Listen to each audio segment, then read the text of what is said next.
বাড়ির ছোট ছেলে রাকেশ হঠাৎই একদিন প্রণালীকে বিয়ে করে বাড়িতে নিয়ে আসে। এদিকে ততদিনে রাকেশদের 3তলা বাড়ির 3টে ফ্লোর ছিল 3 বউয়ের দখলে। ফলে নতুন বউ বাড়িতে আসায় কেউই নিজের নিজের ফ্লোরে প্রণালীকে থাকতে দিতে চায় না। 1তলায় বড় বউ রাখি, 2তলায় মেজ বউ শিল্পা এবং 3তলায় সেজ বউ সীমা থাকতো। অন্যদিকে রাকেশের মা অঞ্জনা দেবী 1তলাতেই থাকতো। দেখেছিস, এই জন্যই আমি তোকে বলেছিলাম আগে নিজের জন্য ঘর তৈরি কর, তারপর বিয়ে করিস। কিন্তু ঘর বানানোর আগেই তুই তো বিয়ে করে এসে হাজির। এখন তো কেউ তোকে কোনো ফ্লোরেই থাকতে দিতে চাইছে না। কি আর করা যাবে, তোরা বরঞ্চ আমার পাশের ঘরটাতেই থাক। এখন তো আর বর্ষার মধ্যে নতুন ঘরে কাজ বানানো সম্ভব নয়। অগত্যা অঞ্জনা দেবীর কথা শুনে প্রণালী এবং রাকেশ দুজনেই রাজি হয়ে যায়। 1তলাতে 3টে ঘর ছিল, যার মধ্যে একটা ঘরে রাখি তার স্বামীর সঙ্গে থাকতো, পাশের ঘরে অঞ্জনা দেবী থাকতো, আর ঠিক তার পাশের ঘর ফাঁকা থাকায় অঞ্জনা দেবী প্রণালী এবং রাকেশকে সেই ঘরে থাকতে দেয়। কিন্তু প্রণালী এবং রাকেশ এখন গ্রাউন্ড ফ্লোরে থাকবে শুনে রাখি ভীষণই অসন্তুষ্ট হয়। তাই রাখি প্রত্যেকদিন ইচ্ছা করে বারান্দা ধোয়ার নাম করে সারা বারান্দায় জল ফেলে রেখে দেয়। একদিন প্রণালী সকালবেলা নিজের ঘর থেকে বেরোতে যাবে, এমন সময় এক বালতি জল প্রণালীর গায়ে এসে পড়ে। তুমি কি চোখে দেখতে পাচ্ছ না? কেন শুধু শুধু আমার গায়ে ইচ্ছা করে জল ফেললে? আমি সকালবেলা স্নান করে জামা কাপড় পরে রান্না করতে যাচ্ছিলাম, তোমার জন্য আমাকে আবার এই জামা কাপড় চেঞ্জ করতে হবে। আহারে, তুমি দেখতে পাচ্ছ না এই বারান্দায় বর্ষার জন্য কেঁচো শামুক সব উঠে এসেছে? দিব্যি তো আমার ঘরের বারান্দা দিয়ে কাদা পায়ে হেঁটে যাও, কিন্তু এটা ধোয়ার কথা কি তোমার মনে থাকে? আর আমি একদম ইচ্ছা করে তোমার গায়ে জল ফেলিনি, তুমি আমার কাজের মাঝখানে চলে এসেছো। এই কথা শুনে প্রণালী রেগে যায়। তোমার বারান্দা মানে? এই বারান্দাটা কি তুমি তৈরি করেছো যে এটা তোমার বারান্দা হয়ে গেল? তুমি প্রত্যেকদিন ইচ্ছা করে এই কাজগুলো করো যাতে আমাদের মধ্যে ঝামেলা সৃষ্টি হয়। তুমি কি ভাবছো আমি কিছু বুঝতে পারি না, তাই তো? এভাবেই সাত সকালবেলা বাড়ির বড় বৌমা এবং ছোট বৌমার মধ্যে ঝগড়া বেঁধে যায়। তারা এত জোরে জোরে চিৎকার করতে শুরু করে যে বাকি সদস্যদের ঘুম ভেঙে যায়। অঞ্জনা দেবী বাইরে এসে দুই বৌমাকে ঝগড়া করতে দেখে বলে, উফ, তোমাদের জন্য কি মানুষ শান্তি করে ঘুমাবে না? ঝগড়াঝাটি না করে এই ওয়েদারে বেশ ভালো করে গরম গরম লুচি ভাজো। আমার বেশ ভাজা পোড়া খেতে খুব ইচ্ছা করছে। যাও, আজকে রান্নাঘরে গিয়ে গরম গরম লুচি, চিকেন কষা আর পায়েস বানাও। শাশুড়ি মায়ের কথা শুনি প্রণালী ভিজে জামা কাপড় ছেড়ে দোতলার রান্নাঘরে রান্না করতে চলে যায়। আসলে প্রণালী এবং রাকেশের নিজস্ব কোনো ফ্লোর না থাকায় তাদের দুজনকে সবসময় বাড়ির প্রত্যেকের কাছেই কথা শুনতে হয়। বিশেষ করে বাড়ির বড় বউ একদমই প্রণালীকে সহ্য করতে পারে না। রাখি সবসময় চায় প্রণালী যাতে তার 1তলা ছেড়ে দিয়ে অন্য কোনো ঘরে গিয়ে থাকে। অন্যদিকে প্রণালী যখন দোতলার রান্নাঘরে গিয়ে লুচি তৈরি করতে যায় তখন সে দেখে যে ময়দা কম আছে। ঠিক এমন সময় প্রণালীর সেজোজা সীমা রান্নাঘরে এসে নিজের মতো ব্রেড স্যান্ডউইচ বানাতে শুরু করে। দিদি, তুমি একটু 3তলার ভাড়া ঘর থেকে আমার জন্য ময়দা এনে দাও না, আমাকে সবার জন্য লুচি বানাতে হবে। আমি ততক্ষণে চিকেন কষাটা বানাচ্ছি, না হলে আমাকে আবার সিঁড়ি দিয়ে উপরে উঠতে হবে। তুমি যখন কষ্ট করে দোতলায় আসতে পেরেছো তখন তুমি 3তলাতে উঠে একাই ময়দা আনতে পারবে। তোমার সিঁড়ি দিয়ে উঠতে কষ্ট হয়, আর আমার সিঁড়ি দিয়ে উঠতে কষ্ট হয় না বুঝি? আসলে আমার একদমই সময় নেই, আমাকে এখনই অফিসের একটা মিটিং এ বসতে হবে। এই বলে সীমা উপরে চলে যায়, যার ফলে প্রণালীকে বাধ্য হয়ে কষ্ট করে সিঁড়ি দিয়ে উপরে উঠতে হয়। কিন্তু 3তলাতে ওঠার আগেই সিঁড়িতে পা পিছলে প্রণালী পড়ে যায়, কারণ কিছুক্ষণ আগেই 3তলার সিঁড়ির জানালা সীমা খুলে রেখে দেয়, যার ফলে বৃষ্টির জল পড়ে সিঁড়িটা ভিজে যায়। আর সেই জলে পা পিছলে গিয়ে সীমা পড়ে গিয়ে পায়ে আঘাত পায়। এমন সময় দুম করে প্রণালীকে পড়ে যেতে দেখে সীমা হাসতে শুরু করে। আমি পড়ে গেছি আর তুমি হাসছো? তুমি তার মানে ইচ্ছা করে সিঁড়িতে জল ফেলে রেখেছিলে? তোমরা সবাই কেন আমার সঙ্গে এরকম করছো? আমি তো সেটাই বুঝতে পারছি না। শোনো, লোকের ঘরে আসার আগে 10 বার ভাবতে হয়। 3তলায় দিনে 14 বার করে উঠছো, আর তুমি জানো না যে সিঁড়িতে জল পড়ে আছে? অবশ্য সারাদিন যখন 3তলায় উঠছো তখন তোমার উচিত 3তলাটা পরিষ্কার করে দেওয়া। তোমার রান্না বান্না হয়ে গেলে তুমি ভালো করে 3তলাটা পরিষ্কার করে দাও, যাতে এই সিঁড়িতে জল জমে না থাকে। প্রণালী খুব ভালো মতোই বুঝতে পারে সীমা তাকে ঠেস মেরে কথা বলার চেষ্টা করছে, কারণ রাখি যেহেতু 1তলার বারান্দায় এবং উঠানে জামা কাপড় মেলে রাখে বলে প্রণালীকে বাধ্য হয়ে 3তলায় এসে ব্যালকনিতে জামা কাপড় মেলতে হয়। আর প্রণালীর এরকম বারে বারে উপরে উঠে আসা সীমা মোটেই পছন্দ করতে পারে না, তাই সীমাও সুযোগ পেলে প্রণালীকে কথা শোনায়। আজকে আমার একটা নিজস্ব ফ্লোর নেই বলে সবার কাছে আমাকে কথা শুনতে হচ্ছে। আমার যদি নিজের ফ্লোর থাকতো, নিজের ঘর থাকতো, তাহলে আমাকে এসব দেখতে হতো না। অগত্যা প্রণালী তখনকার মতো কোনো উপায় না দেখে 3 তলা থেকে ময়দা নিয়ে নিচে নেমে আসে আর রান্না বান্না করার পর সে 3 তলাও ভালো করে পরিষ্কার করে দেয়। কিন্তু প্রণালী যখন 2 তলার রান্নাঘর থেকে খাবার নিয়ে 1 তলায় নেমে আসে, তখনই রাখি প্রণালীর হাত থেকে খাবারগুলো নিয়ে বলে, তুমি তো কষ্ট করে রান্না বান্না করলে, তোমাকে আর খাবার দাবার পরিবেশন করতে হবে না। আমি বাড়ির সবাইকে খাবার দাবার পরিবেশন করে দেব। এমনিতেও তুমি আগের বার খাবার পরিবেশন করতে গিয়ে আমার ডাইনিংটা নোংরা করে দিয়েছিলে। তার থেকে বরং তুমি গিয়ে 2 তলার রান্নাঘরটা পরিষ্কার করে এসো, না হলে কিন্তু শিল্পা খুব রাগ করবে। আর শোনো, 3 তলার ছাদে শিল্পা জামা কাপড়গুলো মেলে রাখা আছে, তুমি কিন্তু ওগুলো তুলে দাও। শিল্পা আমাকে বলেছিল, কিন্তু তোমাকে আমি বলতে ভুলে গেছি। এই শুনে প্রণালী আবার 3 তলার ছাদে গিয়ে জামা কাপড় নামিয়ে নিয়ে আসে। কিন্তু জামা কাপড় রেখে শিল্পা যখন রান্নাঘরে যায়, তখন তার পায়ে জল কাদা লেগে থাকে, যার ফলে রান্নাঘরের মেঝেতে তার পায়ের ছাপ পড়ে যায়, যা দেখে শিল্পা খুবই রেগে যায়। এই, তুমি চোখে দেখে রান্নাঘরে ঢুকতে পারো না? তোমার পায়ে জল কাদা নোংরা লেগে আছে, আমার রান্নাঘরের এত দামি টাইলসটা তুমি নোংরা করে দিলে। তুমি কিন্তু এরকম করলে আমি তোমাকে 2 তলাতে উঠতে দেব না বলে দিলাম। ভালো করে পা ধুয়ে সুন্দর করে পা মুছে তারপর কিন্তু আমার রান্নাঘরে ঢুকবে। আসলে দিদি, আমি বুঝতে পারিনি, আমি তো ছাদে গিয়েছিলাম, বাইরে বৃষ্টি পড়ছে, তোমার জামা কাপড়গুলো ছাদে মেলা ছিল, বর্দি বললো ওগুলো তুলে নিয়ে আসতে, তাই আমার পায়ে একটু জল কাদা লেগে গেছে। আর আমি তো রান্নাঘর পরিষ্কার করতেই এসেছি, এখনই সব পরিষ্কার হয়ে যাবে। হ্যাঁ ঠিক আছে ঠিক আছে, জামা কাপড় তুলে একেবারে আমাকে উদ্ধার করে দিয়েছো। অগত্যা প্রণালীর কিছু করার থাকে না। প্রণালী আবার ভালো করে রান্নাঘর মুছতে শুরু করে। রান্নাঘর মোছা হয়ে গেলে প্রণালী আবার 1 তলাতে নেমে আসে। এভাবে প্রত্যেক দিনই প্রণালীকে 1 তলা, 2 তলা এবং 3 তলার চক্কর কাটতে হয়। যেহেতু সেই 3 তলা বাড়িতে প্রণালী এবং রাকেশের নিজস্ব ঘর বলতে কিছুই থাকে না, তাই প্রণালীকে দিয়ে তার 3 যা সবসময় বাড়ির কাজকর্ম করিয়ে নেয়। ভালোই হয়েছে, এই বর্ষাকালে আমার ঝিয়ের টাকাটা বেঁচে যাবে। প্রণালীর ঘাড়ে দোষ চাপিয়ে আমি আমার 2 তলাটা ভালো করে পরিষ্কার করিয়ে নিতে পারবো। উফ, বিনা পয়সায় কাজ করিয়ে যা মজা। শিল্পার পাশাপাশি সীমা এবং রাখি একই কথা ভাবতে থাকে। আসলে সীমা, রাখি এবং শিল্পা 3 জনেই ওয়ার্ক ফ্রম হোম করত, তাই তারা নিজেদের ভাগের কাজকর্ম বাড়ির কাজের মেয়েকে দিয়ে করিয়ে নিত।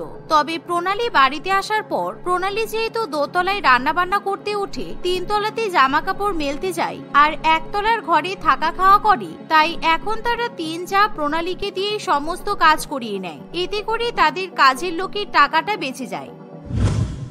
একদিন বর্ষাকালের মধ্যে প্রণালী তার বড় জায়ের বাথরুমে ঢুকে অনেক জামা কাপড় কাচে। সেই জামা কাপড় কেচে সে ছাদে মেলতে চলে যায়, যা দেখে রাখি মনে মনে ভাবে, দিন নেই, দুপুর নেই, রাত নেই, সারাক্ষণ আমার বারান্দা দিয়ে হেঁটে যাচ্ছে। আমার একদম কারোর পায়ের আওয়াজ শুনতে ভালো লাগে না। দূর বাবা, কি যে জ্বালাই পড়লাম। প্রত্যেকে এতবার করে যাওয়া আসা করে, আমার বারান্দাটা একেবারে কাদা করে দেয়। না, এই বর্ষাকালটা আমি কিছুতেই প্রণালীকে 1 তলাতে থাকতে দেব না। এভাবেই রাখি একটা বুদ্ধি বার করে। রাখি ঠিক করে সে তার বাপের বাড়ির পরিবারকে বর্ষাকালে নিজের 1 তলাতে নিয়ে এসে রাখবে, তাহলে প্রণালী আর কিছুতেই 1 তলাতে থাকতে পারবে না। তাই রাখি তখনই তার মাকে ফোন করে বলে, মা, অনেকদিন হয়ে গেল তুমি আমাদের বাড়িতে আসোনি। তুমি একটা কাজ করো, কালকেই বাবা আর বোনকে নিয়ে আমাদের বাড়িতে বেড়াতে এসো। আমি তো ঘর সংসার ছেড়ে বাপের বাড়ি বেড়াতে যেতেও পারছি না, তোমরা এলে কিন্তু আমার খুব ভালো লাগবে। এই শুনে রাখির মা খুবই খুশি হয়। পরের দিনই রাখির বাপের বাড়ির পরিবার রাখির শ্বশুর বাড়িতে এসে উপস্থিত হয়। এমন সময় রাখি তখনই প্রণালীর ঘরে যায় আর প্রণালীর জামা কাপড়, ব্যাগপত্র ইত্যাদি বারান্দায় ছুঁড়ে ছুঁড়ে ফেলতে থাকে, যা দেখে প্রণালী খুবই অবাক হয়ে বলে, আরে দিদি, তুমি আমার ব্যাগপত্র এভাবে বাইরে ফেলছো কেন? কি হয়েছে? তুমি হঠাৎ এরকম ব্যবহার করছো কেন? দেখছো না আমার বাবা মা এসেছে? আমার বাবা মা আজকে এই ঘরে থাকবে। আসলে দেখতে গেলে এটা তো আমাদেরই ঘর।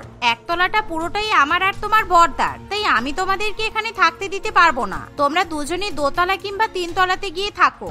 রাখির কথা শুনে প্রণালী বড্ড বিপদে পড়ে। প্রণালী প্রথমে তার মেজজা শিল্পার কাছে যায়, কারণ শিল্পার 2 তলাতে 4টি ঘর ছিল। তার মধ্যে 2টো রান্নাঘর আর বাথরুম ছিল, একটা বেডরুম এবং একটা ঘর ফাঁকা থাকতো। প্রণালী সেই ফাঁকা ঘরে থাকতে চাইলে শিল্পা বলে, না না, আমি তোমাকে ওই ঘরে কি করে থাকতে দেব? ওই ঘরে আমার ছেলে রাত্রিবেলা ঘুমায়। আসলে ওর একা একটা ঘর না থাকলে ও ঘুমাতে পারে না। তুমি বরঞ্চ 3 তলাতে যাও, 3 তলাতেও তো অনেক ঘর আছে, সেখানে তুমি দিব্যি থাকতে পারবে। শিল্পার কথা শুনে প্রণালী 3 তলায় তার সেজো জায়ের কাছে চলে যায়। কিন্তু সীমার দুটো আলাদা আলাদা বেডরুম থাকা সত্ত্বেও সীমা কিছুতেই 3 তলাতে প্রণালীকে থাকতে দেয় না।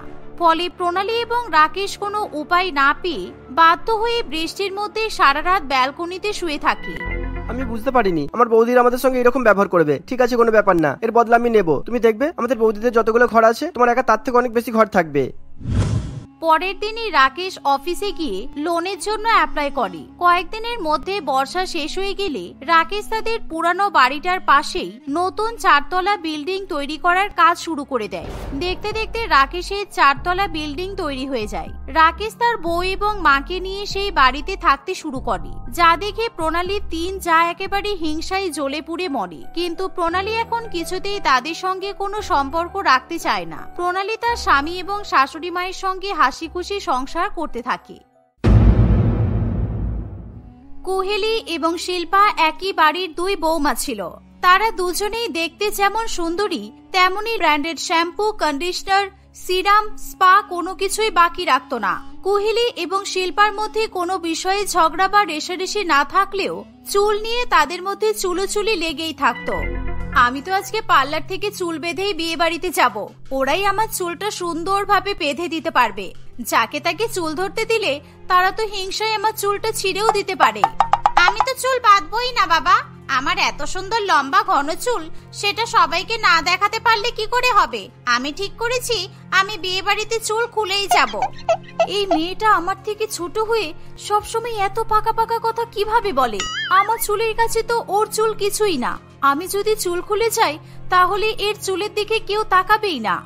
কি গো দিদি ভাই, কোথায় হারিয়ে গেলে? তুমি ওকে চুল খুলে যাওয়ার প্ল্যান করছো? আজকে আমার হেয়ার স্টাইলটা কপি করবে, তাই তো? না রে বাবা, চুল খুলে রাখার আমার কোনো ইচ্ছা নেই। তোর চুলের থেকে আমার চুলের গোছ অনেক বেশি। তুই তোর ওই পাতলা চুল খুলে রাখতে পারলেও আমি এত মোটা চুল খুলে বেশিক্ষণ থাকতে পারবো না।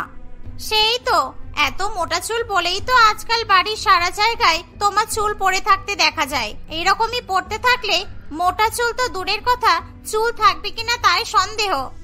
কুহেলি আর কিছু না বলে রাগ করে সেখান থেকে চলে যায়। এ কথা ঠিক যে কুহেলির আজকাল একটু বেশি চুল পড়ছিল, কিন্তু কি কারণে কিংবা কেন সেটা সে কিছুতেই বুঝে উঠতে পারে না। কুহেলি সবসময় সব থেকে দামি শ্যাম্পু, কন্ডিশনার ইত্যাদি ব্যবহার করত। তাহলে তার সাথে এরকম কেন হচ্ছে, এসব বিষয়ে কুহেলি চিন্তা করতে শুরু করে। দেখতে দেখতে কিছুদিন কাটে। কুহেলির চিন্তা এবং চুল পড়া দুটোই বাড়তে থাকে। কুহেলি খুবই ভয় পেয়ে যায়, তাই বাড়ির কাউকে কিছু না জানিয়েই সে একাই ডাক্তারের কাছে চলে যায়। আমার এত চুল পড়ছে কেন ডাক্তার বাবু? আমি তো খাবার দাবার সব ঠিক করেই খাচ্ছি, দামি দামি হার্বাল জিনিসপত্র ব্যবহার করছি, ঘরোয়া টোটকা ব্যবহার করেও চুলের যত্ন নিচ্ছি, তাহলে আমার সাথে এরকম কেন হচ্ছে? সেটা তো এখন আমি এইভাবে বলতে পারবো না। আপনাকে কয়েকটা টেস্ট লিখে দিচ্ছি, এক্ষুনি সব কটা টেস্ট করিয়ে রিপোর্টগুলো নিয়ে আমার কাছে আসুন, তারপরে আমি আপনাকে বলছি। ডাক্তারের কথা মতো প্রেসক্রিপশন নিয়ে কুহেলি টেস্ট করতে চলে যায়। কিছুক্ষণ পরে সমস্ত টেস্টের রিপোর্ট নিয়ে আবার সে ডাক্তারের কাছে আসে। আমি রিপোর্ট দেখে যা বুঝতে পারছি তাতে আপনার অ্যালোপেসিয়া রোগ আছে। এই রোগটা হঠাৎ করেই কারোর হয়ে যায় না, এটা একটা জিনগত রোগ। নিশ্চয়ই আপনার পরিবারের কারোর এই রোগটা ছিল। এটা কি সেরে যাবে ডাক্তার বাবু? আমার আবার নতুন করে চুল গজাবে তো? কি কি করতে হবে? আপনি আমাকে যা বলবেন আমি তাই করব। ওষুধ তো আমি আপনাকে লিখে দিচ্ছি, কিন্তু অ্যালোপেসিয়ার তেমন কোনো চিকিৎসা নেই। একবার অ্যালোপেসিয়া শুরু হয়ে যাওয়া মানে আপনার মাথার চুল থেকে শুরু করে ভ্রু, চোখের পালকও আস্তে আস্তে পড়ে যাবে। ডাক্তার বাবুর কথা শুনে কুহেলির মাথায় আকাশ ভেঙে পড়ে। তার এত সাদে চুল আর থাকবে না ভেবেই সে খুবই দুঃখ পায়। তার এই ডাক্তারের সঙ্গে অ্যাপয়েন্টমেন্টের কথা কুহেলি কাউকেই জানতে দেয় না। আমাকে এবার ভালো দামি উইগের ব্যবস্থা করতে হবে, বাইরে থেকে কেউ দেখলে যাতে বুঝতে না পারে আমি উইগ পরেছি।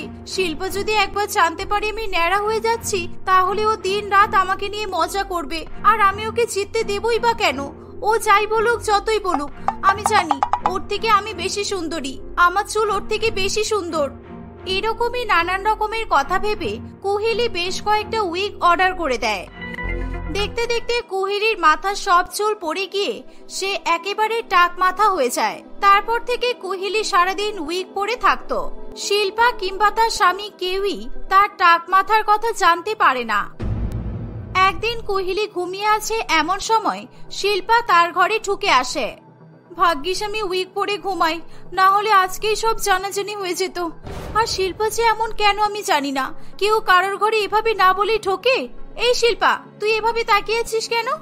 তোমার চুল দেখে তো আমি অবাক হয়ে যাচ্ছি দিদি ভাই। সারা রাত চুল খুলে ঘুমিয়েছো, তারপরেও এত সুন্দর সাইন করছে, কত স্মুথ দেখতে লাগছে। তুমি কি প্রোডাক্ট ইউজ করছো আমাকে একটু বলবে? আমি প্রমিস করছি আমি কাউকে বলবো না। কেন? আমার হেয়ার কেয়ার রুটিন আমি তোকে বলতে যাব কেন? তুই যে দিনরাত তোর চুলে কত কিছু লাগাস আমাকে কখনো বলেছিস? আমি প্রমিস করছি দিদি ভাই, এবার থেকে আমি বলবো। শুধু বলো তুমি চুলে কি লাগিয়েছো। এরকম চুল তো সিনেমার হিরোইনদেরও হয় না, পুরো উইগের মতো দেখতে লাগছে। এই রে, এবার আমি কি করে বলি আমি চুলে কি লাগাই? আর যদি না বলি তাহলে ও সত্যি এটাকে উইগ ভেবে নেবে। আচ্ছা, মুশকিলে পড়ে গেলাম। দিদি ভাই বলো না, এত কি ভাবছো? কখন থেকে তো জানতে চাইছি, বলো। নারকেল তেল, সর্ষের তেল, ক্যাস্টর অয়েল আর বাদামের তেল সবকিছু একসঙ্গে মিক্স করবি। তারপর ওই মিক্স করা তেলটার মধ্যে মেথি, কারি পাতা, জবা ফুল দিয়ে ফুটিয়ে ভালো করে তেলটা ছেঁকে নিয়ে একটা পাত্রে রেখে দিবি। শ্যাম্পু করা 30 মিনিট আগে ওই তেলটা মাখলে তোর চুলও আমার মতো হয়ে যাবে, বুঝেছিস?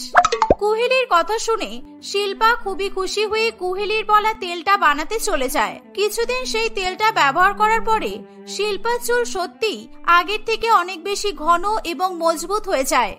এসব তত্ত্ব ব্যবহার করেই তো আমি নিজের চুলটাকে এত ভালো বানিয়েছিলাম। আমার চুল দেখে সবাই হিংসা করত, আর এখন আমার নিজেকেই আয়নায় দেখতে লজ্জা করে। দিদি ভাই, ওখানে দাঁড়িয়ে আছো কেন? এদিকে এসো, তোমার চুলে একটু তেল লাগিয়ে দিই। আমি অনেকটা বেশি তেল বানিয়েছি, এসো এসো। না, একদম না, আমি একদমই এখন চুলে তেল লাগাতে পারবো না। আমাকে ডাক্তার চুলে তেল লাগাতে বারণ করেছে। তুই ওটা রেখে দে, তুই পরে লাগিয়ে নিবি। এরকম আবার কোন ডাক্তার আছে যে মাথায় তেল লাগাতে বারণ করে? তোমার এখন কি হয়েছে যার জন্য ডাক্তারবাবু এরকম বললো? কয়েকদিন ধরে মাথায় তেল লাগালেই আমার কপালে কি সব ফুসকুড়ি মতো হচ্ছে, তাই জন্য ডাক্তার আমাকে তেল লাগাতে বারণ করেছে। আর তাছাড়া আমার মাথায় অনেক ড্যান্ড্রফও হয়েছে। আর তুই কি জানিস না, মাথায় ড্যান্ড্রফ হলে তেল দিতে নেই। আজকাল দিদি ভাইয়ের কি হয়েছে কিছুই তো বুঝতে পারছি না আমি। স্নান করে বেরোলেও তো দেখি চুল শুকনো থাকে। আগের মতো নতুন নতুন শ্যাম্পুও তো কিনতে দেখি না। পুরানো তেল শ্যাম্পুগুলো এখনো শেষ হয়নি। কিছু তো একটা ব্যাপার আছে। শিল্পা কুহেলিকে আর কোনো রকম জোর করে না। এইভাবে আরো বেশ কয়েকদিন কেটে যায়। কুহেলির যে মাথায় আর একটাও চুল নেই এটা যাতে কেউ বুঝতে না পারে সেই কারণে কুহেলি এখনো মাঝে মাঝে নিজের চুলের প্রশংসা করে শিল্পার সঙ্গে ঝগড়া বাঁধায়। যখন বাড়িতে কেউ না থাকে কিংবা কুহেলি যখন একদম একা থাকে তখনই সে নিজের উইগটা খুলে একটু বিশ্রাম করতে পারে।